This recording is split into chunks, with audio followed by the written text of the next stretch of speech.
We got to get back to doing what's expected of us as free citizens in this democracy. That means being tolerant, being respectful, staying informed, and being engaged. I'm former Congressman Joe Walsh. Follow me here and join the millions of Americans who are renewing their social contract with each other. The social contract, it's on us.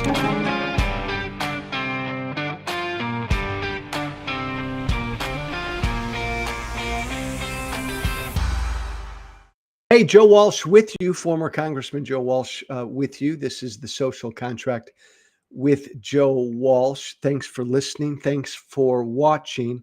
I'm going to put him, we've had Carl Allen on before. I'm going to put him on. I promised you this once a week just for a little update until the election. Carl Allen is my favorite. There he is. Good picture this time. Oh, all right. He's out of Ohio. The great state of Ohio. He's my favorite pollster. He's my favorite data scientist. He's my favorite handicapper. Carl, what are you? When somebody asks what you are, how do you describe? What are you? Yeah, that's a wonderful question. Other than being an author, most importantly, before I was ever an author, before I did handicapping, before I did any of that, I was an analyst. An analyst is someone who takes the data. A good analyst takes the data and tells people what it means. Yeah. A researcher collects the data. An analyst tells people what it means. The best way to describe what I do is an analyst. Love it. Love it. Love it. Then he's my favorite analyst. He's also a contrarian. I love that. He's also, Carl Allen, got a book out right now, hot off the press. It's out. The name of the book is The Polls Weren't Wrong. Hold that book up there, Carl. There it is. The Polls Weren't Wrong. It's out today. Go to Amazon, wherever, order that book. You will become so much wiser and so much smarter because of it. Carl Allen, The Polls Weren't Wrong. By the way, follow Carl Allen on Twitter at Real Carl Allen. That's Carl with a C. At Real Carl Allen. Carl, I want to get you on once a week before the election to kind of look at and regularly handicap this presidential race that all of America, we've got 42 or 3 days left to go, is obsessed with. So welcome, my friend, this week. Perfect. Thank you. I got a number of different questions for you. I'm going to plug your book throughout, but let's start broad and let me come right at you with probably the most important question, probably the question everybody listening to us is most curious about, my handicapping analyst friend. Yeah. And I'm going to phrase this as carefully as I can because I know you're so sensitive to wording. What's your forecast for the outcome of the presidential race right now? Yep. What's your forecast for the outcome of the presidential race? Right. How do you answer that?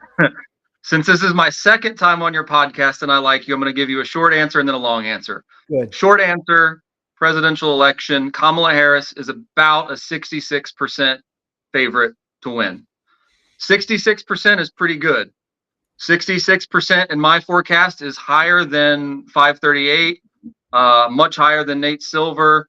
But the reasoning behind why my number is higher than theirs is quite simple. And it is, I dread oversimplification, but the states that Kamala Harris must win in order to win the election, everybody knows Pennsylvania, Wisconsin, Michigan. Everybody say it with me. Pennsylvania, Wisconsin, and Michigan. Her position in each of those vital swing states, that's not her only path to victory. She has other paths to victory. But if she wins those 3 states, she will almost certainly win the election. Her position in those 3 swing states is much stronger than people realize. The reason that my forecast is 66% and not stronger is just because we still have time before the election for things to go wrong. It will not be easy. It will not be a runaway. It will not be a blowout. But when I say Kamala Harris is favored, I warn people that you should feel good about that because that is her position. But at the same time, if I'm going to a craps table or a roulette table, Yeah. and my odds are, if I have a 33% chance of losing, I might not be so comfortable with that. And as you know, Joe, and I don't like to make light of the situation, the scenario where Kamala Harris loses is far more dire than me losing money out of my pocket. And so that's the overview of where we're at right now. That's a good answer, Carl Allen. So right now your forecast for the outcome of the race is right now, you give her a 66% chance of winning. Correct. Does that mean that you give Trump by the way, there's the book, the title of the book. It's available on Amazon. The polls weren't wrong by Carl Allen. Get it. Does that mean you give Donald Trump, your handicapping for Donald Trump right now is 34%? Correct. Carl, That's a very high number, and that's not a number that I'm comfortable with. But as a voter, as a person who cares about what happens in our country, I don't feel good about that. But I do think, my biases aside, and I would never tell someone that I'm not biased, because anyone who tells you that these are what the numbers say, I'm not biased, whatever, they're lying to you. I would never say that I'm not biased, but based on my best analysis, that is where we stand. And before I get into what variables go into your forecast, just a top line, we're 42, 43 days out. When you say she has right now, you're handicapping it, she's at 66% chance of winning as of right now. Is that correct? Relatively speaking, Carl, to the average person listening to us right now, is that, oh my God, that's a high number, that's average, or I'm still super nervous? That's like 50-50.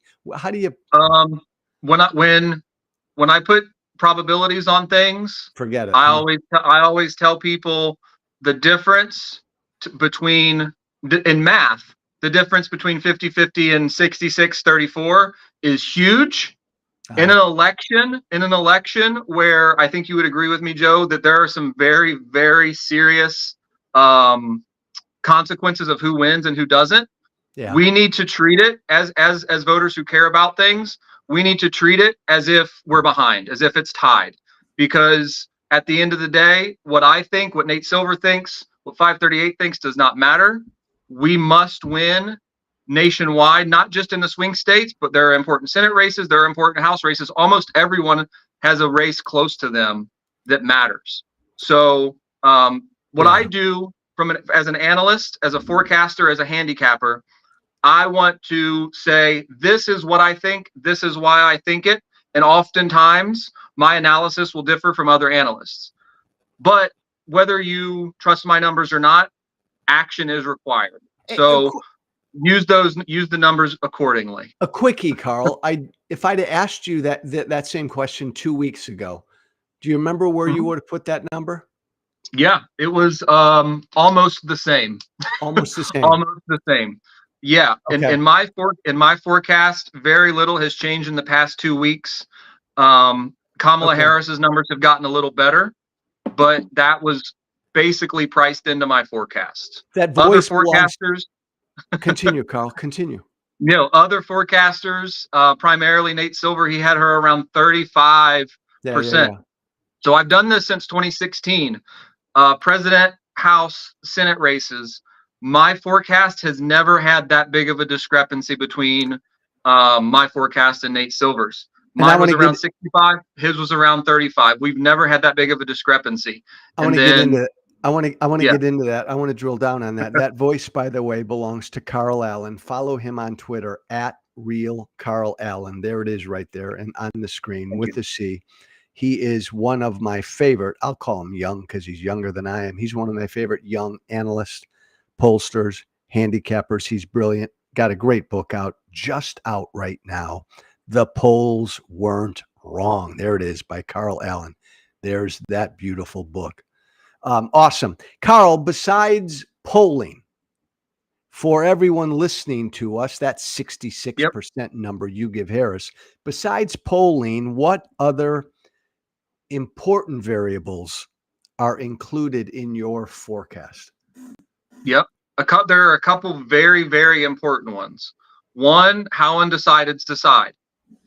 Who are the undecided voters? Why are they undecided? How will they fall? Undecideds, contrary to Nate Silver's forecast, contrary to other analysts, do not always split 50-50. In fact, they almost never split 50-50. In 2016 and 2020, undecideds favored Trump. So 2024, there are a lot of analysts, there are a lot of pundits, media, a lot of people saying, well, we should kind of price that in again this time. There is not a strong case for that. Why? I understand that 2020 is very heavy in people's mind. I understand that 2016 is very heavy in people's minds. But the reason that it is not as big of a factor in 2024, number one, if you look at the number of undecided voters, it is far, far lower. 2016, we were around at this point in the election in 2016, we were around 12 to 15% undecided. 2020, we were around 8. This year, we're already down to, and my polling average is 538, and Nate Silver are very similar. So there is only so much impact that an uneven, undecided split can cause when there's only 5%. The second factor, the reason that I think, or that my forecast is more favorable to Harris than in previous year, or than other forecasters, and what is different this year from previous years, is that third party impact. When Kennedy was still in the race, when he was still polling around 10 to 12%, I was actively reminding people, Kennedy will not get 10% in any swing state. It's not going to happen. So the question became, why is he polling so high? The answer was, remember when Kennedy was still in the race, Biden was also still in the race. A lot of people who favored Democrats, they leaned left, but they could not bring themselves to say, I will support or I will vote for Joe Biden. Some of them said they were undecided. Some of them just named whatever popular third-party candidate came to mind. And this year that was Kennedy. Now that he's out of the race, he's not even on the ballot in many states. We have a much easier calculation, which, oh, thank God for me, much easier, much easier calculation, much smaller margin for my forecast to make an error. Now, there's a distinction between a poll error and a forecast error, but Kamala Harris is polling 48, 49, 50 in the swing states that she needs to win in order to win the election. Again, that doesn't mean that's going to hold true. What that does mean is she is in a much stronger position than Joe Biden was in 2020 and in a much stronger position than Hillary Clinton was in 2016. So undecideds, the third party impact, is Correct. there any other major variable that goes into your forecast, or are those pretty much the two biggies? No, time. Time is a weird thing in politics. Remember where we were about a month ago? Remember where we were 40 whatever days ago? Time is a hell of a drug, is what I tell people. If you had asked Democrats 2 months ago how they felt about the election, they would have said not good. You ask them now, maybe they're not overly optimistic, but they're certainly more optimistic than they were 2 months ago. Now that we know who the candidates are, now that we know Kennedy is not going to be a viable third-party candidate to steal votes from would-be anti-Trump voters who lean Democratic. Who else is there, Carl? Now we have a much easier calculation to make. So all we're looking at now, we just need more data. And as we approach the election, those error bars or that confidence level will shrink in my forecast. And Carl, who else do we? Jill Stein or Cornel West, are they even a factor? It depends on the state. Depends on the state. I'd have to look at my list here to see which states they might be a factor in. I know Jill Stein just had a thing in Nevada. Nevada is a very interesting state for many reasons, but it doesn't look like she's going to be on the ballot there. They are a non-zero factor, but fortunately, it looks like those third-party candidates that people who, Yeah. if they had to choose, had to choose, would Yeah. favor Kamala Harris.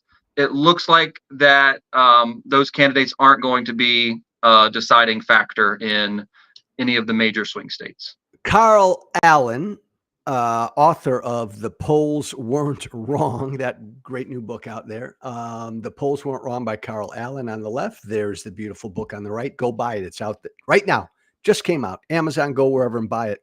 How does your forecast generally compare with kind of the big three that everybody's familiar with? 538, Real Clear, Politics, and Silver. Yep. Nate Silver. Great question. Real Clear Politics, their contribution to, I would say, poll aggregation, which is basically collecting a bunch of polls and taking the average of them, their contribution is transparency. They say, these are the polls that we're taking. This is the average that we get from them. The good thing about being transparent is you can kind of spot where their biases might be. When you see that there's an arbitrary cutoff right before a really good poll for Kamala Harris, Yeah. you're like, maybe this is an exception, and then it keeps happening, and you're like, oh, okay, this is more of a trend. Unfortunately, in the past 4 to 8 years, Real Clear Politics has kind of shown more bias. That doesn't mean that they don't do good work. It just means you have to take it for what it is. Yeah. 538, who is both poll aggregator and forecaster, which means they take the polls and they say, this is what, based on the polls, this is what we think will happen. Their methodology, in my experience, there's 2 flaws with it that math nerds could talk about. One are the tails. Basically, they rate highly unlikely things happening as being like marginally likely. One famous one popular one was Donald Trump wins every state except Maine or something like that. Kamala Harris wins every state except Mississippi. Like these weird outlier things that they give a 0.1% chance to. Nerds can enjoy that. That's not a really big factor. The main factor, the main thing that separates my forecasts from theirs and from others is how much weight I give to polls that are the most recent. Polls that are the most recent. Anyone could understand that a poll released today is probably better data than a poll released 2 weeks ago. We understand that because it's more recent. But as we get really close to the election, and a lot of pollsters are releasing things every other day, 538 has this weird thing where the polls released the day before the election get a ton of weight, and the polls released like a week before get very little or none. And the impact of that. Sorry, go ahead. No, that doesn't seem right, Carl. That doesn't make sense. No. Yeah. So in 2022, what happened, and this is the methodology that I kind of pointed out in advance. I said, hey, what's happening to 538's poll averages? They're kind of all over the place. This is when Silver was still in charge there. Very close to the election, these partisan pollsters were pumping stuff out, and partisan pollsters, take them for what they are, good, bad, or sideways. But when your poll averages are made up 50% or more of partisan polls, just because they're really close to the election, that to me, I saw that these partisan pollsters are just taking advantage of this system and trying to manipulate it.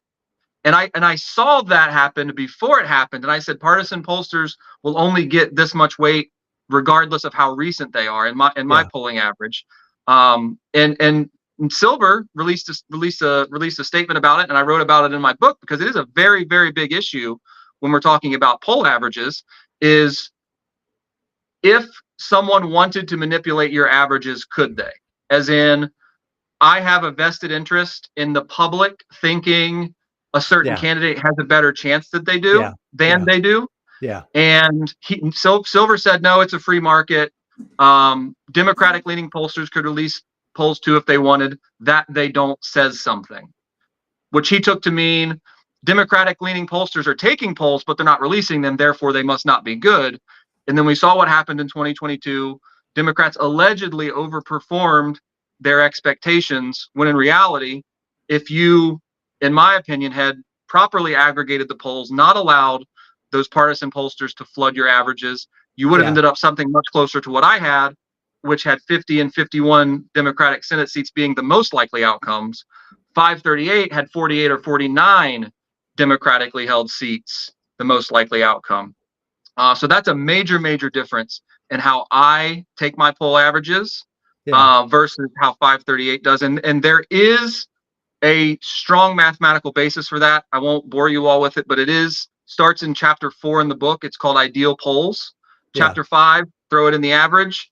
An individual poll can only be so accurate. Regardless of how recent it is. Their individual polls are subject to fluctuation, and that's why I don't say, yes, this most recent poll must be the best or most accurate one. Take 30 to 45 seconds. And explain to me why you are so critical of Nate Silver's forecasts. Critical of his forecasts this year. His forecasts have gone very far astray from the work that he had done in the past. Again, I told you this year, about a week ago, when his forecast was 35% Kamala Harris, my forecast was 65%. We're looking at the same numbers. Why are we drawing such different conclusions?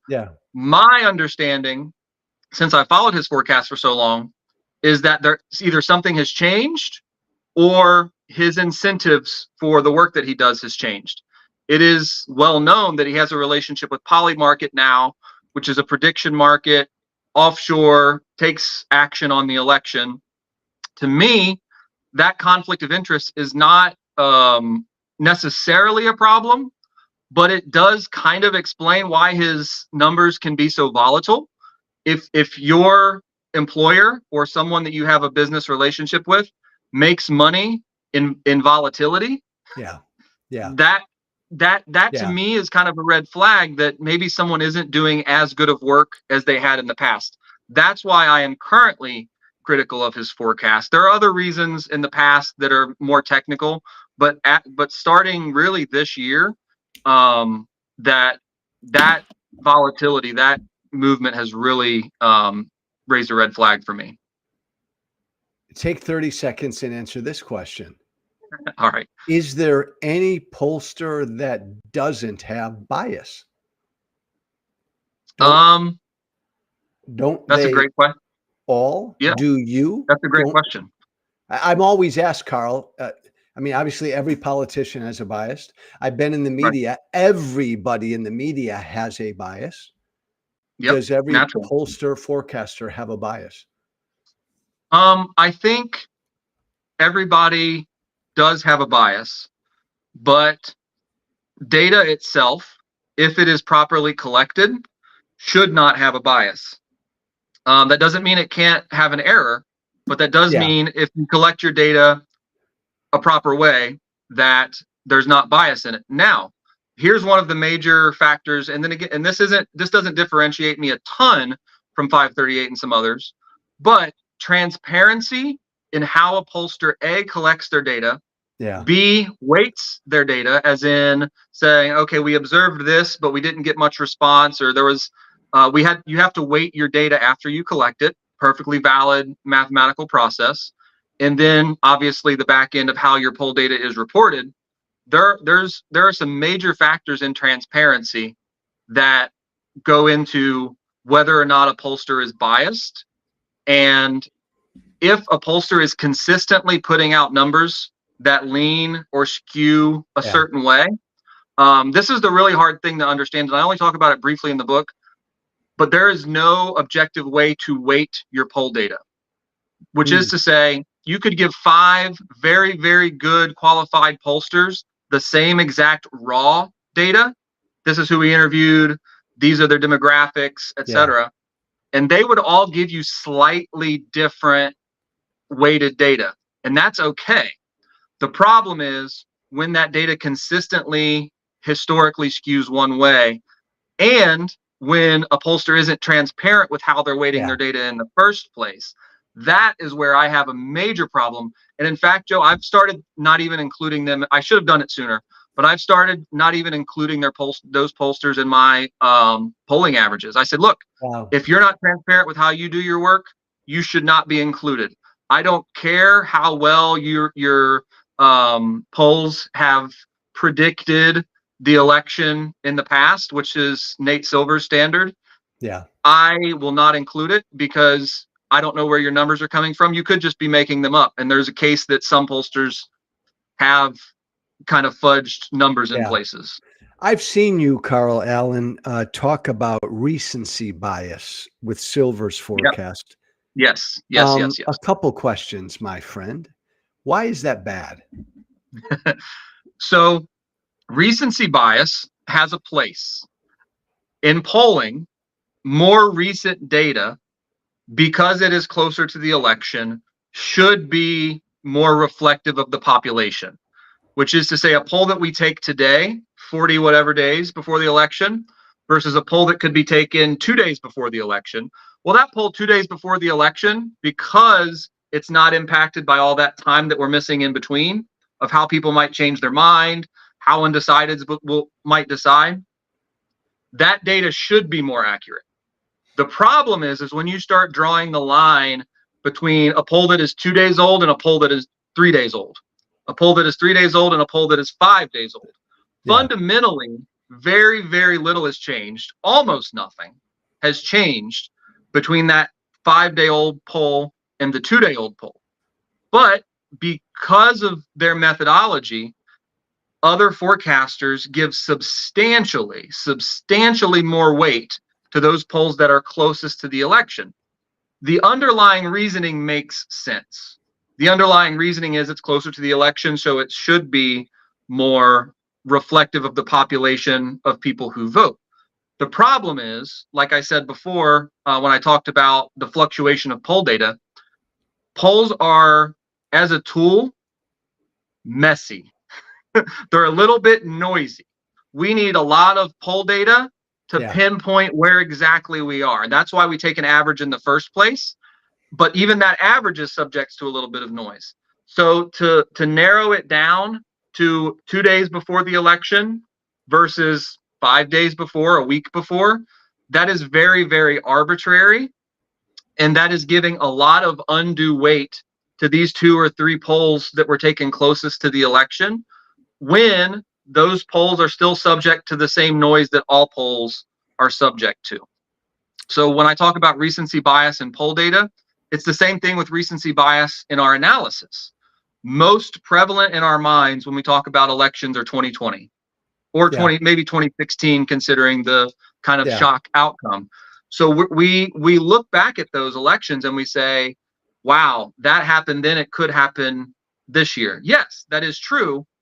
But on paper, by the numbers, I should say, this election is much more similar to 2008 and 2012, when low undecided, low third party, than they are to 2020 and 2016.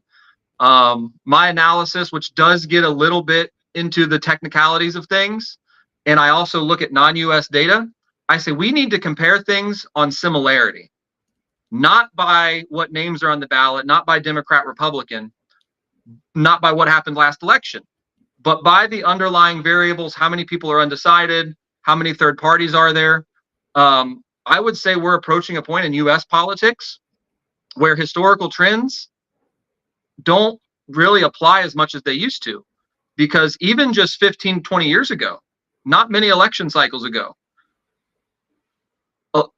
parties would pick the best possible candidate they could for the swing voters, for the moderates. But this increasing polarization that Trump has caused with Republicans, this is really skewing things, and it's making it very hard to say, oh, let's compare this to when Ronald Reagan was elected. Let's compare this to when George Bush. Like, these historical trends are becoming less and less appropriate. So we really have to view things in the proper context, which is to say, which is to say, understanding those polls closest to the election aren't necessarily going to be much more accurate than a poll 3 days earlier. Carl Allen, the book is The Polls Weren't Wrong. It's out now. Get it on Amazon or wherever you want to go online and buy a book. There's the beautiful cover of The Polls Weren't Wrong. Follow Carl on Twitter at Real Carl Allen. Carl, two more for you this Handicapping Tuesday. In no particular order. I continue to hear about, and I read another article today about the traditional Trump undercount in the polls. We saw it in 16, they say. We saw it in 20, they say. Trump's vote is always undercounted in the polls for whatever reason, because people are embarrassed or ashamed to say they're going to vote for him. And Trump always does better on election day. He always does better when all is said and done. Just on that, Carl, is there validity to this, and how do you deal with that? That's a great question. 2016, one of the reasons Trump seemed to overperform his poll numbers in so many states was because he got a lot of support from people that pollsters were kind of like, these people don't usually vote. They say they're going to vote for Trump, but they don't usually vote. So some pollsters included them, some pollsters didn't. On average, Trump was not getting strong numbers. The other thing was the undecided vote. In 2016 and again in 2020, we know based on data that was collected after the election, Trump received at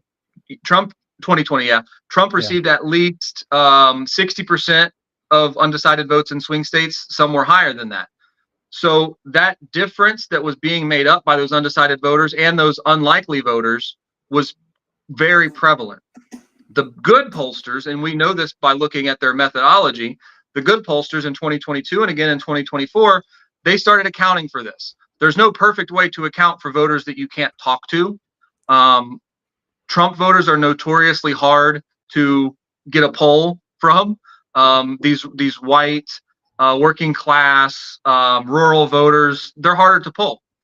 But pollsters have found creative ways to include them in their poll numbers.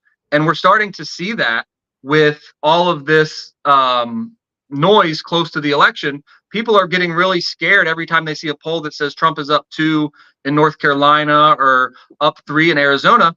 All this means is pollsters are getting better at figuring out who the likely voters are because they have better data now. They see who voted in 2016. They see who voted in 2020.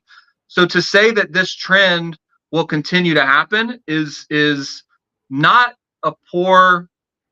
And when I talk to people about this, I say, look, you're totally justified in being concerned about this. And I'm not saying it can't happen, but we know why it happened then.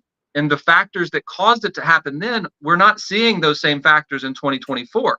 And I'll give you a recent example from, and this is also from my book. The same thing happened in the UK when conservatives were outperforming their polls. Conservatives were outperforming their polls. So in the UK, all of their analysts started just arbitrarily adding 3 or 4 points to all the conservatives' poll numbers. And guess what happened? Labor, the more liberal party, ended up winning. They said, oh, this thing that happened the past 2 elections, literally because of 2011 and 2015 in the UK elections, didn't happen in 2017. And then everybody was shocked. But all that happened was the pollsters fixed their methodology. They said, oh, a lot of people who didn't normally vote are now voting, and we know who they're voting for. We'll account for it. So I don't want to give people a false sense of security about what the polls are saying right now in Kamala Harris's relatively favorable position in them. But I will say, yes, the election will be close in all of the swing states. The 6 main swing states, I would be shocked if either candidate won or lost by more than 5. Like, it will be that close. Yeah. But at the same time, the idea that Trump was outperforming his poll numbers, he was outperforming in 2016. His poll average was like 42. So then, and Carl, everything you just said for 3 minutes there makes absolute sense to me. It really does. Thank you.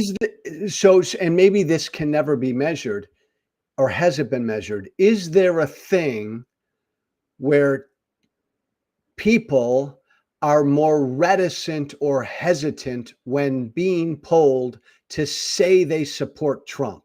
Is that right there? Is that a thing? I wouldn't say that it's not a thing. Okay. There is a really interesting phenomenon in poll data called social desirability, Yeah. which means that the person that you're talking to, if you believe that the person you're talking to wants you to respond in a certain way, then you're more likely to respond in that way. Yeah. Which is to say, especially in 2016, when pollsters were contacting people and Trump was very negatively viewed.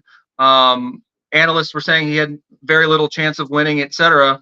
A lot of people who in their mind favored Trump were afraid to say that.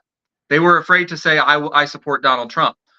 That phenomenon has faded. It has Got it. become much more socially acceptable to say I support Donald Trump. That's okay. In many ways, it became more socially acceptable to say you support Donald Trump than to say you supported Joe Biden or Kamala Harris. So that social desirability bias, I'll leave that for sociologists, psychologists to talk about. But that is a factor that we have to consider when we're analyzing poll data, especially when we're talking about a very serious topic like presidential elections. Because if you ask someone how much money they make, and you only based your data on what people said, you would think that America's doing quite well right now. Exactly. That inflation is not a problem. But the reality is there are reasons that not necessarily that people would lie, but that they would slightly overstate their income. And it's the same thing with their support for Donald Trump in the past. Carl Allen, my last quick one for you this Tuesday. I'll try to be quick. Give me any insights or predictions you've got about the state of North Carolina, everything this guy, Mark Robinson, is going through, just from your analyst pollster perspective. Can any of this drag Trump down in the state of North Carolina? The answer is unquestionably yes. When down ballot candidates perform poorly, that doesn't have as strong of effect as candidates at the top of the ballot. The polls right now have Stein around 47, 48 in the average, 47, 48, Robinson around 40. Robinson will get more than 40% of the vote because, for better or for worse, Donald Trump's name is on the top of the ballot. A lot of people will show up to vote for Donald Trump, and a lot of those people will also vote for Robinson. But there are some voters, because Robinson has become such a negative effect. He has started to have such a negative effect on the perception of the party, that there are some people who were on the fence. They might vote for Trump, they might vote for Harris, or they might vote for Trump, or they might not vote. That is a real factor as well. There are a lot of people who now would vote for Harris who previously wouldn't have. When I say a lot of people, I'm not talking 5%. No. But remember, the margins that we're dealing with in swing states, especially one like North Carolina that has gone very narrowly Republican the past two elections, when we're dealing with a state like that, 2% can change the whole state. We saw that in Georgia in 2020. That 2% is almost undetectable in data, but it can swing the whole state. So North Carolina, to me, not just because of Robinson, by the way, because of some other factors that favor Kamala Harris there, North Carolina might be 2024's Georgia, in the sense that it's kind of, nobody is shocked by it, but it is still a little bit unexpected. Thank you. And obviously, just intuitively, it makes sense. Everything Robinson's going through clearly isn't going to help Trump. It's not going to be directly related. Yep. Yeah, it's going to hurt him a little. Carl Allen, my handicapper, my pollster, my analyst. The book is out. It's called "The Polls Weren't Wrong." There it is. Handsome book by Carl Allen. Get it on Amazon. Go buy it, and do me a favor. For the next 4, 5, 6 weeks, 42, 43 days, follow this guy on Twitter at Real Carl Allen. There it is right there, at Real Carl Allen. Carl, you're a champ. Thank you, my friend. As always, we'll talk next week. Everybody else out there, be brave, baby. Remember to listen, share, and follow The Social Contract with Joe Walsh on Apple Podcasts, Spotify, and everywhere great podcasts are found. And be sure to leave a 5-star review. This has been The Social Contract with Joe Walsh.